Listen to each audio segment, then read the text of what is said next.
Oh nggak apa-apa, dulu ayahnya itu juga nggak bicara, nanti akan bisa bicara sendiri. Nggak apa-apa, dulu ibunya itu juga makannya selalu di blender, anak ini masih makan di blender nggak apa-apa. Padahal itu ya apa-apa. Hal yang tidak sesuai dengan tugas tumbuh kembang itu berarti harus kita kejar keterlambatannya. Ada keseragaman, anak yang ingin ke kamar mandi, teman-teman juga harus ke kamar mandi semua. Waktunya makan harus makan semua. Padahal kebutuhan biologis masing-masing anak tentu berbeda.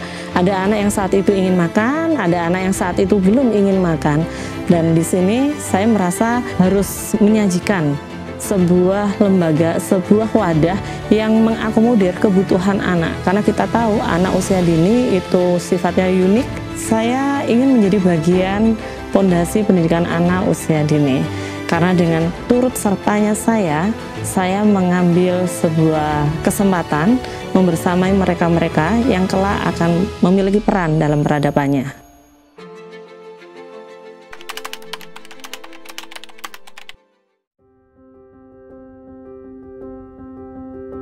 Assalamualaikum, nama saya Ivana. Saya ibu dari 4 orang putra dan putri. Saat ini profesi saya sebagai psikolog serta pendidik untuk anak usia dini. Kesibukan sehari-hari saya selain beraktivitas dengan anak-anak, saya mengelola sekolah anak usia dini. Saya adalah anak ke-12 dari 12 bersaudara. Tentunya dari dinamika yang ada di keluarga besar saya ingin tahu lebih mendalam. Karena biasanya satu masalah dengan masalah yang sama, dengan 12 kepala, tentu kan cara penyelesaiannya berbeda. Itulah sebab saya ingin mendalami dunia mental, dunia kejiwaan, dan ketemunya di psikologi ini.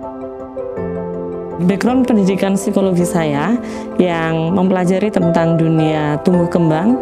Kemudian saat saya sudah berkeluarga, saya ingin menciptakan sebuah kondisi anak yang memiliki stimulus yang tepat, kemudian mendapatkan pembelajaran yang baik tanpa harus adanya kompetisi. Karena saya tahu anak usia 0 sampai 7 tahun kita tidak bicara masalah kompetisi, tapi kita lebih mengedepankan bagaimana cara problem solvingnya, bagaimana cara komunikasi dengan sesama orang, dan bagaimana cara dia menuntaskan ego-egonya. Jadi untuk kompetisi kita pending terlebih dahulu. Saat saya kuliah, saya sudah berkecimpung di dunia anak usia dini lebih dari 5 tahunan ya. Sebelum saya mengambil profesi psikologi, saya bergabung di beberapa sekolah anak usia dini. Di sana saya melihat ada beberapa yang bagi saya itu masih kurang pas. Misalnya nih, ada keseragaman. Anak yang ingin ke kamar mandi harus teman-teman juga harus ke kamar mandi semua. Waktunya makan harus makan semua. Padahal kebutuhan biologis masing-masing anak tentu berbeda. Ada anak yang saat itu ingin makan, ada anak yang saat itu belum ingin makan. Dan di sini saya merasa harus menyajikan sebuah lembaga, sebuah wadah yang mengakomodir kebutuhan anak. Karena kita tahu anak usia dini itu sifatnya unik, kemudian kebutuhannya juga personal. Jadi nggak bisa untuk kita samaratakan. Termasuk juga untuk kognitifnya. Ada yang namanya periode sensitif. Masing-masing anak memiliki periode sensitif yang berbeda-beda. Ada yang jalannya bersama-sama, masing-masing periode sensitif itu ada yang bergantian. Nah, misalnya ada anak yang bisa membaca bersamaan dengan anak yang bisa berhitung, atau ada anak yang bisa berhitung dahulu baru bisa membaca. Nah, di pendidikan konvensional atau zaman saya yang waktu TK dulu itu selalu disamakan. Ada target anak lulus TK atau sebelum masuk SD harus bisa membaca dan menulis, berhitung. Padahal masing-masing anak ada periode sensitif yang berbeda-beda. Inilah yang mendasari saya semangat secara mandiri ya. Jadi kita tidak terikat dengan lembaga lain dan lain sebagainya, NGO lain. Semangat untuk membuat wadah agar anak-anak usia 18 bulan hingga 7 tahun ini tuntas sensori motoriknya, stimulusnya cepat, tumbuh kembangnya oke. Tentu penilaian terhadap capaian anak-anak juga tidak kita munafikan. Penilaian juga tetap, apresiasi itu juga tetap. Namun penilaian yang kita berikan juga bukan salah benar, bukan rate angka 0 sampai 100 atau penilaian A, B, C, D, tapi lebih ke apresiasi apa yang telah mereka lakukan hari ini. Misalnya ada aturan tentang tidak berlari di dalam kelas, atau kalimat positifnya berjalan saja di dalam kelas. Jika anak sudah berhasil melakukan itu, para pendidik kita harus mengucapkan terima kasih, hari ini sudah bisa berjalan dengan baik di kelas. Itu akan lebih membuat mereka percaya diri, lebih membuat mereka dihargai ketimbang bagus, hari ini kamu sudah tidak berlari. Itu secara mental, secara psikologis tentu akan berbeda rasanya yang dimiliki oleh anak. Namanya psikologi, ilmu yang mempelajari tentang mental, ilmu yang mempelajari tentang jiwa. Saat kita menghadapi anak-anak usia dini yang mereka kalau dalam bahasa fitrahnya ya, mereka dalam kondisi masih suci, bahkan 80% dari mereka itu berhubungan dengan yang namanya lingkungan. Psikologi di sini menjembatani antara sifat anak-anak, kemudian pengaruh lingkungan juga. Harapan kami dengan lingkungan yang tepat, ada kolaborasi dari sekolah, dari orang tua, dari lingkungan rumah mereka, terciptanya kesehatan mental yang baik untuk anak-anak, sehingga anak-anak bisa tumbuh paripurna sesuai dengan tugas perkembangannya. Karena kita tahu tugas mendidik anak bukan hanya tugas di sekolah atau di rumah bersama orang tua, tapi tugas mendidik anak adalah tugas sekampung gitu ya, dalam tanda kutip. Artinya semua orang di sekitar anak-anak memiliki peran yang sangat besar dalam memberi pengaruh yang baik untuk anak-anak. Anak itu suci, sehingga yang namanya suci, maka kita sebagai pendidik, orang tua itu juga harus menciptakan lingkungan yang positif juga. Apa jadinya ketika anak yang suci ini tidak kita pupuk dengan kebaikan, tidak kita pupuk dengan kesantunan, penuh kasih sayang, penuh rahmah, jadinya ya pasti akan berlawanan begitu. Karena hal yang suci tidak akan bisa kita campur dengan yang buruk gitu, akan lebur kan begitu ya.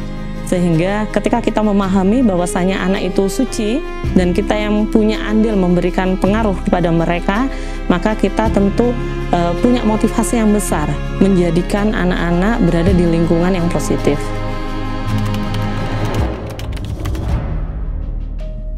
Kalau dalam pendidikan anak usia dini, kita ada beberapa patokan gitu ya, patokan 6 aspek perkembangan. Nah, di 6 aspek perkembangan kognitif, perkembangan sosial emosi, dan lain sebagainya, yang guru-guru PAUD mungkin paham lah ya tentang ini, itu bicaranya masalah psikologi semua. Anak ada rentang usia, anak 0 sampai 2 tahun, dia harus sudah bisa apa, akan lampu kuning, kita sebutnya dengan red flag tumbuh kembang. Lampu kuning, anak kok 2 tahun masih belum babbling, anak 2 tahun masih belum bicara yang bermakna. Maka yang harus dilakukan adalah perlu assessment, perlu konsultasi dengan orang yang ahli di dalamnya. Karena biasanya kalau self diagnosa atau orang tua mendiagnosa sendiri itu akan banyak miss ya. Selain halo effect, itu juga namanya diagnosa, itu kan kita butuh panduan. Nah, beberapa dari kita orang tua itu nggak menguasai semuanya kan ya, maka ada ahlinya di sana, ada psikolog, ada dokter tumbuh kembang, ada konselor dan lain sebagainya. Maka kita terbuka dengan mereka, dengan psikolog, konselor, agar kita nggak terlambat untuk mengejar keterlambatan anak kita yang ada tadi. Apapun yang kita lakukan, ilmu itulah yang mendasari kita untuk memutuskan sesuatu. Ketika kita merasa anak kita ada delay, ada keterlambatan, tidak sama dengan yang lain, ya berarti kita ayo segera terbuka untuk mendapatkan ilmu itu. Biasanya peran kita sebagai psikolog konselor adalah dengan sesepuh. Jadi misalnya, oh nggak apa-apa, dulu ayahnya itu juga nggak bicara. nanti akan bisa bicara sendiri, misalnya demikian. Nggak apa-apa, dulu ibunya itu juga makannya selalu di blender, anak ini masih makan di blender, nggak apa-apa. Nah, padahal itu ya apa-apa, hal yang tidak sesuai dengan tugas tumbuh kembang, itu berarti harus kita kejar keterlambatannya. Ketika orang tua sudah merasa melakukan tugasnya sebagai orang tua, tentu saja akan melakukan semaksimal mungkin. Ketika ada kondisi tertentu dalam keluarga, misalnya si kakek nenek yang tadi ya mengatakan nggak apa-apa, nggak bicara nggak apa-apa dan lain sebagainya, tentu kita sebagai orang tuanya punya pijakan. Kita bicara berdasarkan data, kita bicara berdasarkan ilmu, sehingga nggak dalam tanda kutip opo jare begitu ya. Jadi semuanya dengan ilmu, akan ada advice, akan ada hal-hal yang harus dilakukan pula dengan ilmu, dan insya Allah ketika itu dikomunikasikan dengan baik, tidak akan terjadi masalah yang besar. Pendidikan anak usia dini itu berupa kolaborasi. Kami sangat menghargai orang tua yang mau kerja bareng, yang mau berkolaborasi terkait dengan pendidikan anak usia dini. Karena nggak mungkin anak dititipkan kepada kami dan kami menjadi bengkel, dalam tanda kutip ya, menjadi bengkel untuk perbaikan sikapnya, untuk perbaikan kemampuan-kemampuan yang delay. Kan mustahil keberhasilan tumbuh kembang anak tanpa adanya kolaborasi dari pihak kami yang dititipin dan pihak orang tua. Sehingga sebuah keniscayaan kolaborasi antara orang tua dan pendidik, orang kedua ya, di luar orang tua, untuk anak-anak itu sebuah keniscayaan untuk berkolaborasi, dan nanti gongnya anak-anak bisa tumbuh sesuai dengan tahapan perkembangannya. Awal mula adanya Andalusia Kids itu saat ada keresahan anak kami yang pertama yang masih usia 2-3 tahun, yang saat itu kami merasa kayaknya butuh stimulasi yang tepat, dan ngajaklah kita ngajak tetangga terdekat, ada sekitar 5 anak, kita main bareng. Nah, dari situ akhirnya ada program after school. Program after school adalah program yang fokus di sensori motorik. Nggak peduli dia sekolah, nggak peduli dia anak spesial atau berkebutuhan khusus dan lain sebagainya. Jadi Andalusia Kids saat ini ada beberapa pos aktivitas gitu ya. Ada yang tadi yang bicara tentang sekolah, preschool, kindergarten, kemudian kita juga ada after school, dan pusat layanan terapi. Saat ini ada terapi perilaku dan wicara.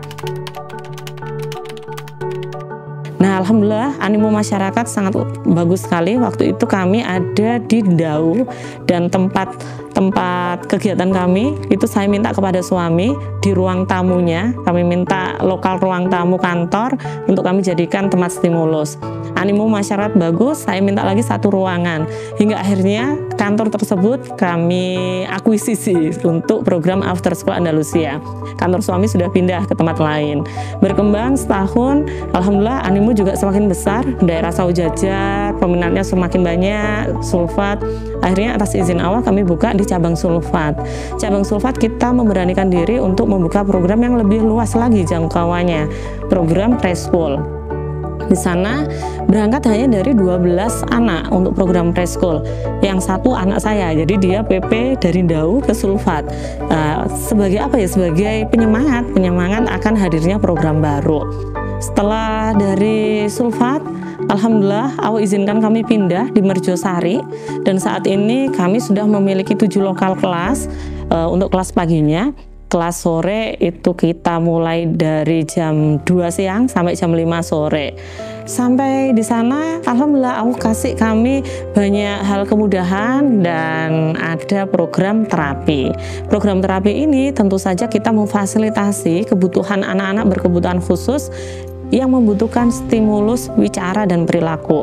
Kita tahu ya, semakin kesini dampak ini juga COVID juga, semakin banyak anak yang membutuhkan bantuan para profesional untuk menstimulasi kemampuan bicara mereka, kemampuan perilaku mereka.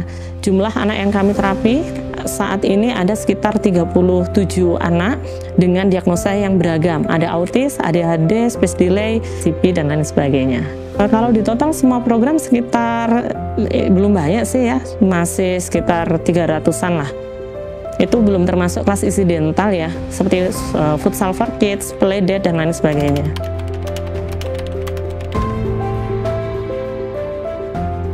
Visi besar dari kami adalah kami ingin menjadi bagian dari peradaban. Kami ingin menjadi pondasi anak-anak untuk melangkah ke tahapan tumbuh kembang selanjutnya. Maka saat ini kami mengambil porsi di pendidikan anak usia 18 bulan hingga 7 tahun. Kami ingin dia maksimal di tugas perkembangan tersebut. Ketika kelak dia sudah masuk di usia SD di 7 tahun, dia sudah siap, dia sudah tuntas dengan masa anak-anaknya dan lebih matang tentunya untuk menghadapi tantangan-tantangan yang akan ada. Yang namanya sebuah usaha, yang namanya sebuah pergerakan tentu tidak lepas dari tantangan. Dan alhamdulillah sekitar 8 tahunan ini menuju ke 9 tahun kami masih berdiri di sini. Tentu saja semua atas izin Allah. Tantangan terbesar di komunikasi kami antara klien, komunikasi kami antara orang tua, komunikasi kami antara SDM, dan lain sebagainya. Karena kita tahu masalah komunikasi ini penting, cuman karena ada banyak pekewo, ada banyak nggak enakan, ada banyak merasa si lawan ini sudah paham apa yang saya maksud, padahal enggak, dan lain sebagainya. Itulah sebab kami ada yang namanya SOP. Nah, ini untuk menjembatani masalah-masalah yang ada di komunikasi. Dan inovasi itu juga menjadi tantangan kami. Salah satu alasan Andalusia masih survive, apalagi kemarin ada terpaan ini ya, COVID itu, jadi inovasi itu. Kami bertahan karena inovasi. Semakin kami melangkah jauh, artinya semakin banyak pengalaman yang kami dapat, artinya semakin banyak insight yang kami dapat, semakin banyak belajar pula. Dari ini semua akan muncul sebuah inovasi pembelajaran yang membuat anak bahagia saat bersama kami. Dan kebahagiaan ini tentu yang lebih mahal harganya, dan memang harus diperjuangkan ya kebahagiaan anak-anak ini.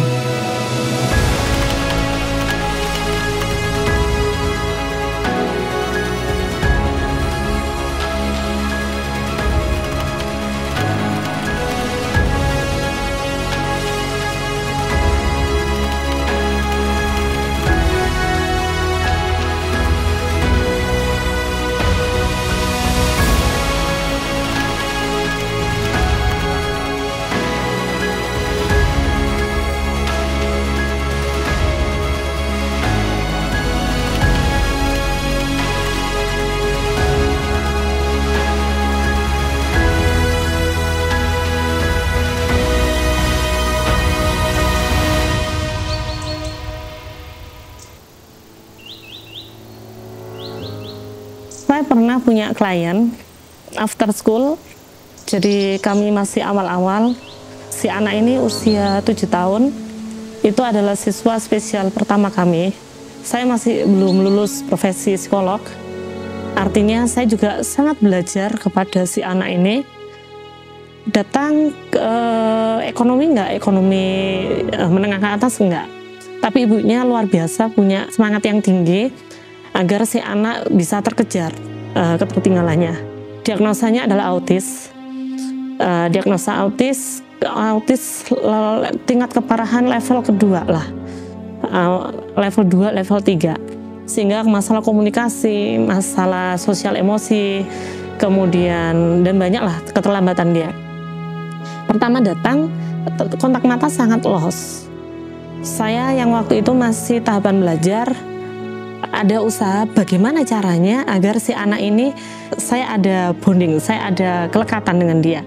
Sehingga saat anak saya berikan stimulus, saya arahkan, si anak ini mau. Masya Allah, 3 bulan akhirnya itu jalan. Walaupun perang hati maksudnya, ya ini tak apakan lagi agar dianya ada progres. Karena kita bukan terapi ya waktu itu, kita hanya stimulus sensori motorik aja. ya Allah bagaimana ya caranya agar dia itu mau tos begitu dan lain sebagainya. Dan Allah kasih jalan itu, Allah kasih kesempatan saya untuk menemani si klien ini. Dia mengikuti program-program yang ada. Berawal yang dia berdiri saja masih oleng gitu, akhirnya saya SPP-nya dia yang sekitar berapa ya, 150 atau berapa itu, saya minta antar suami untuk membelikan sepeda anak-anak. Saya minta antar suami dari biaya SPP itu untuk beli sepeda. Hari pertama saat dia melihat sepeda, dia ketakutan, dia menutup matanya. Saya minta dia untuk pegang sepeda, dia nggak mau, tidak tertarik gitu. Dan saya mencoba menaiki sepeda ini, saya pura-pura menaiki sepeda ini. Akhirnya berjalan 1-2 hari dan dia bisa naik sepeda. Keseimbangannya sudah bagus dan ini bagi saya capaian yang luar biasa. Saat itu keilmuan saya ya masih nanggung gitu ya, keprofesian masih masih proses penyelesaian. Tapi Allah kasih saya kesempatan ini. Dan ini akhirnya seperti kayak jalan gitu ya. Karena tadi ada semangat untuk anak ini bagaimana agar bisa berprogres, ada kemajuan. Akhirnya sebagai jalan, saya harus berada di Andalusia, saya harus membantu Andalusia untuk survive, saya harus membuka peluang kesempatan yang sebesar-besarnya untuk anak-anak ini, tidak menutup kemungkinan anak tipikal atau anak yang kita sebut anak normal, anak berkebutuhan khusus dan lain sebagainya untuk menikmati program-program di Andalusia.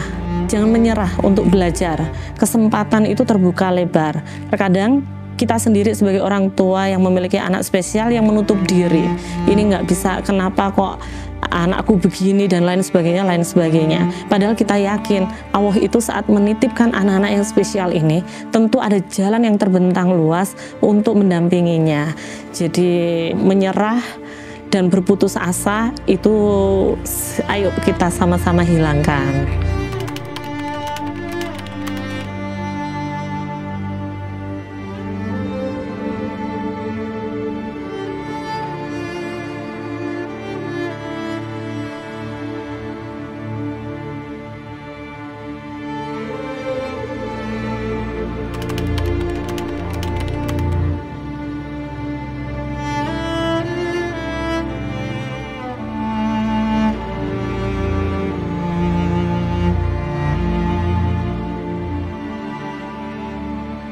Sangat banyak insight yang saya dapatkan sekitar 10 tahun terakhir ini dari anak yang belum bisa apa-apa, kemudian dia akhirnya ada capaian-capaian yang tentu membuat kami para pendidik itu sangat bangga.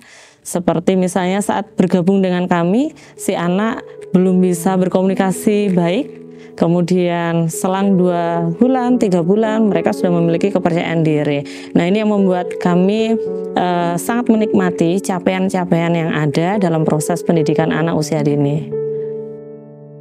Tetap semangat, karena semangat itu bagian dari kumpulan semua energi kita.